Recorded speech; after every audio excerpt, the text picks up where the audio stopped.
안녕하세요. 이그스클럼에 오신 분들 환영합니다. 오늘 영상은 외야수 주전 선수로 유력한 김태현, 노수강 선수를 이야기하려고 합니다. 중견수 터크먼 기준으로 코너 외야를 해줄 선수들입니다. 답인지는 모르겠지만 답이라고 생각하고 싶습니다.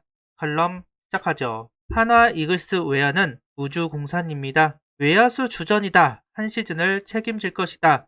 확신할 수 있는 선수가 없는 상황입니다. 엔트리에서 외야수가 차지하는 PO는 5명, 상황에 따라서는 6명이 될 수 있습니다. 근데 단 한 명도 자신있게 우리 주전 외야수는 이 선수라고 말할 수 없는 게 현실입니다. 터크먼 선수는 적응을 해야 하는 것이고 노수환 선수는 18시즌 이후 성적이 나오고 있지는 못합니다. 김태현 선수는 작년 타격에서 존재감을 보여주었지만 연속성을 보여주지는 못했습니다.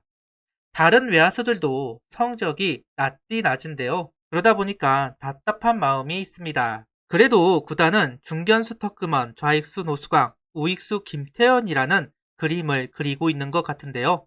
일단 타격이 되는 선수들을 앞에 세우고 있다고 할 수 있습니다. 무슨 소리냐 하실 수 있겠지만 어찌되었던 2할 오픈 이상을 기록해본 선수들이 주전을 하려고 하는 것 같은데요.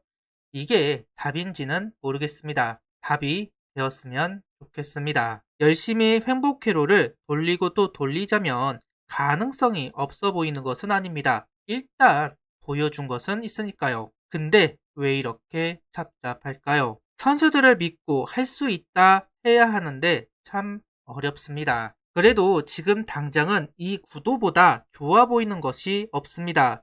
다음 영상부터 언급될 선수들이 두각을 나타내서 답을 만들어 주기를 바라고 있는데요. 그래도 시작은 터크먼, 김태현, 노수광 이 세 선수가 개막 엔트리에 합류할 가능성이 높아 보입니다. 터크먼 선수는 15일 영상으로 만들어 두었고 오늘 16일 김태현 선수와 노수광 선수 두 선수 이야기를 하겠습니다. 다른 선수들도 분명 엔트리에 들어올 수 있습니다. 수베로 감독이 어떤 선택을 할지는 알 수가 없으니까요.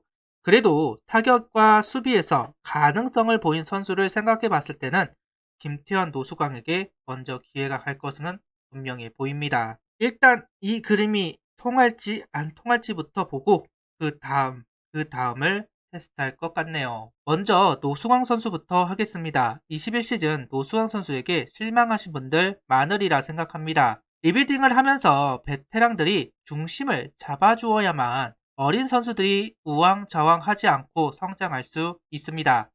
내야에는 하수석 선수가, 외야에는 노수광 선수가 중심을 잡아주기 바랬고 기대했습니다. 하지만 개막 전에 내복사근 부상을 당하면서 시즌 계획이 엉클어지기 시작을 합니다. 정말로 하나 외야에는 마가 끼었는지 저주가 있는 건지 모르겠지만 꼭 해주어야 하는 선수들이 부상을 당하거나 모두 부진하다 보니까 정말 어려운 전반기를 보내게 되었습니다. 부상을 당한 것은 억울할 일이지만 노수광 선수에게 책임이 없다고 할 수는 없습니다. 심지어 주장이기도 했던 노수광 선수, 아쉬운 시즌이었던 것은 분명합니다. 그럼에도 기대를 할 수 있는 부분은 다시 몸을 만들고 복귀를 했던 후반기 9월과 10월에는 모두 3할 이상의 타율을 보여주었습니다.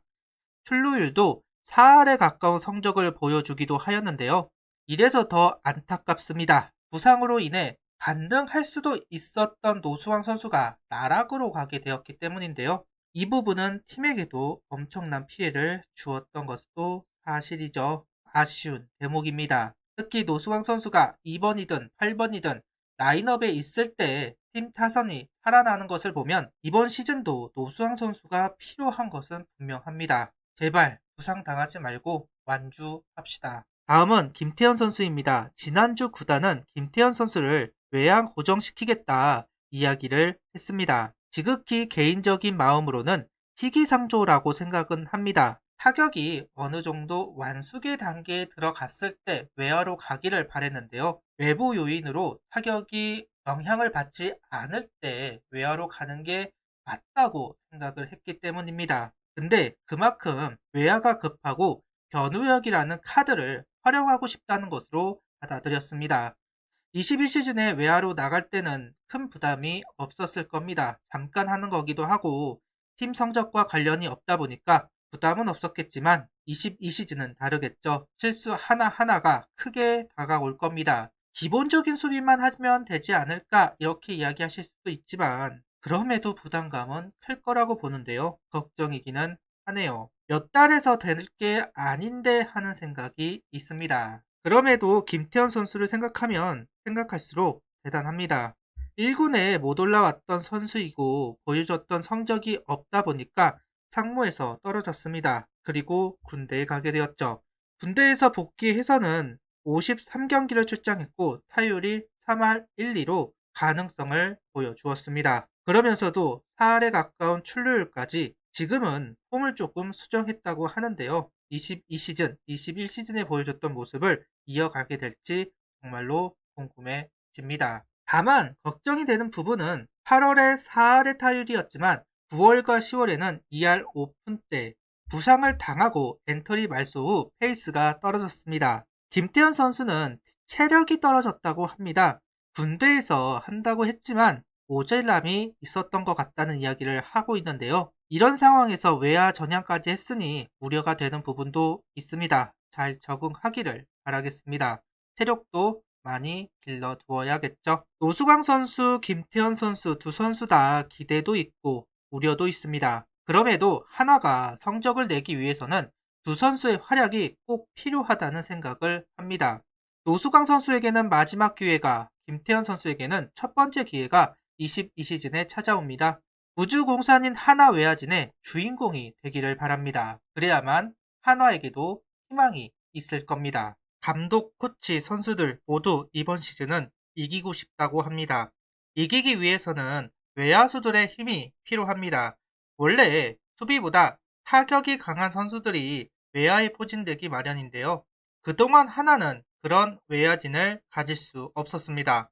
항상 타선이 약한 건 당연한 이야기라고 할 수 있을 겁니다. 외야수들이 정비가 되지 않았기 때문에 22시즌도 다를 것이 없다고 보지만 김태현, 노수강 두 선수도 성적을 내지 말라는 법은 없습니다. 선수들이 증명했으면 좋겠습니다. 다음 영상은 백업 선수들을 두고 이야기를 하겠습니다. 우타 외야수, 좌타 외야수를 나누어서 이야기를 할 것인데요. 스프링 캠프에 합류한 선수들을 가지고 영상을 만들게 될 겁니다. 많은 의견 부탁드립니다. 구독, 좋아요, 알림 설정 부탁드리며 영상을 봐주셔서 감사합니다.